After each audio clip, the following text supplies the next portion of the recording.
Over to you, Kris, for a little intro to the social model.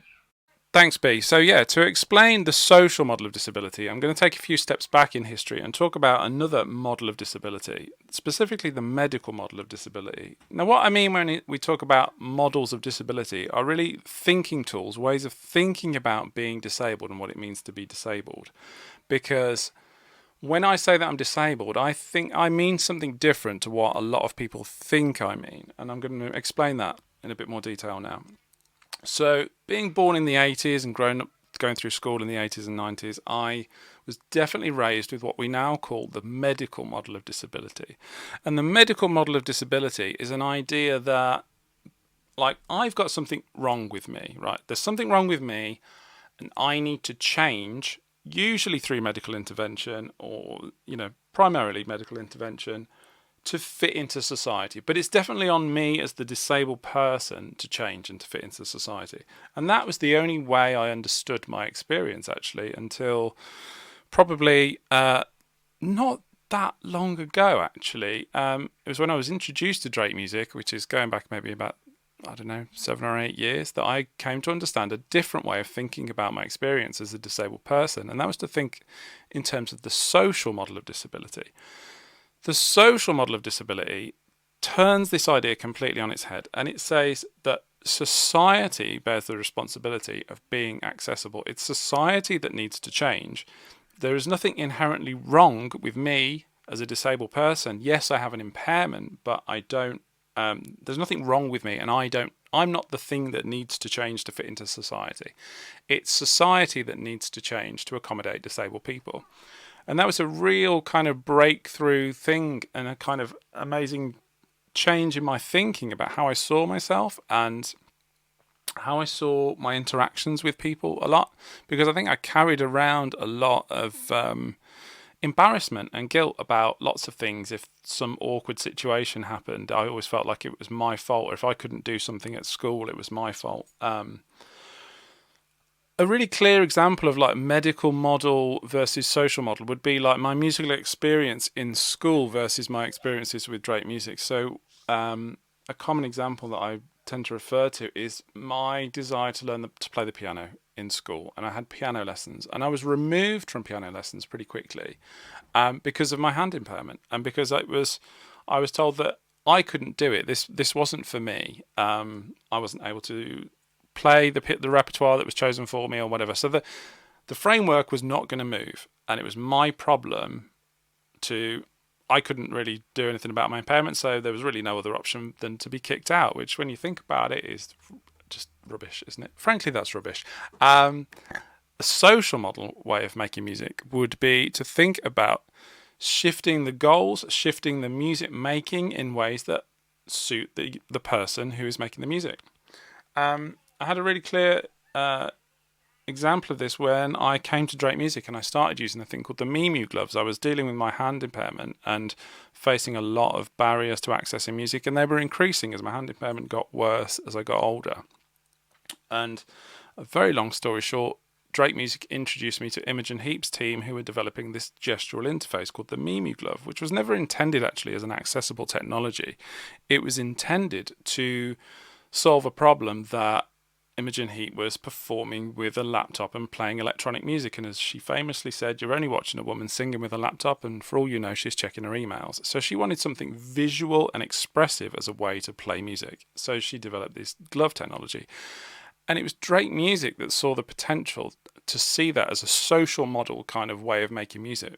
An instrument that learns the wearer rather than the other way around. An instrument that uses artificial intelligence to understand what movements the wearer has and make that be meaningful musical information. I can't sit down to the piano and put the notes where I want them to be. Like, middle C is always going to be where you left it, and I can't, like, my impairment affects my right hand side more than my left. So, for example, melodies in a lot of pieces are really difficult for me to play. But with the glove, suddenly, well, I could put the melodies on the left hand side, or I could put them wherever I wanted. So this was a complete reversal of that approach. It wasn't me that had to change. And in fact, my impairment has actually got worse since I started using Mimi gloves, and that has not really, there's lots of ways that's affected my life, but it hasn't really affected how I play the gloves, because the social model music making remains the same. The boundaries of the instrument move with my impairment rather than the other way around. It's not a case of someone saying, well, you can't do this because your hands don't do X, Y, and Z anymore. So hopefully that makes sense. Completely turning that on its head. I want to talk about a related concept in terms of how we think about disabled people as well.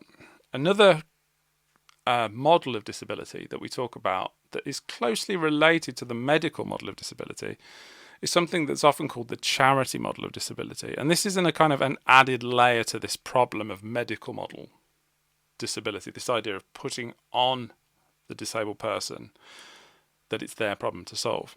The charity model of disability is really about the idea that the disabled person it's a tragedy that this disabled person is in the scenario that they're in, and often there's a sense of, I often find myself in experiences where a non-disabled person is maybe offering to help me in a way that feels quite insincere and perhaps is really for their benefit to maybe feel good, because the charity model says that disabled people are to be quote unquote saved by non-disabled people. A common example of this for me is people offer to, they might see me in their eyes struggling with something, maybe lifting my wheelchair into the car or something. They might offer to help me. If I politely decline and somebody says, fair enough, mate, and goes about their way, great.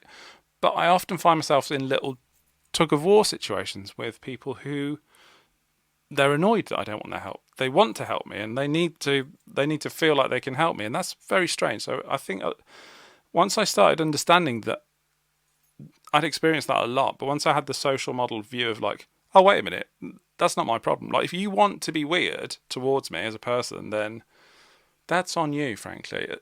So that really sums up my experience prior to understanding the social model, somewhere bouncing between the medical model of disability and the charity model of disability, which I admit I haven't really escaped the charity model of disability. You still get those interactions, but certainly the social model is a great tool for deflecting that. And I think it's a really great tool for people who are not disabled to understand the experience of disabled people and apply a social model understanding to their work. If you're a non-disabled music leader working with disabled musicians, particularly young musicians, I think these tools are really important to you to help you create a scenario where the onus is on you, the music leader, and the scenario that you're in to make this more inclusive and more accessible.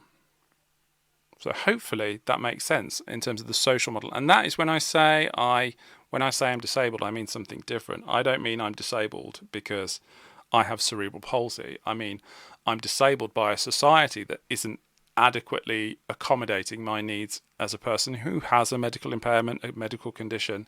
Those things are still real. We're not denying the medical we're not denying that the medical conditions exist, of course not, but the social model is just a different way of thinking about them. And that's why a useful thing to think about as well is what I said there, that I'm a disabled person. I don't say that I have a disability, because I don't have a disability. And I would argue in social model language, you can't have a disability. I'll go a stage further. I think that disability in the social model is a societal construct. The society has created the barriers. So you can't have a disability, but you can be disabled. So that is why I use social model language and I use an identity first approach. And I refer to myself as a disabled person. And I would like you to think about the barriers that the disabled people that you will be working with will face and how you can contribute to moving those barriers and making the work that you do more inclusive. I hope that makes sense and gives you a quick refresher on the social model of disability.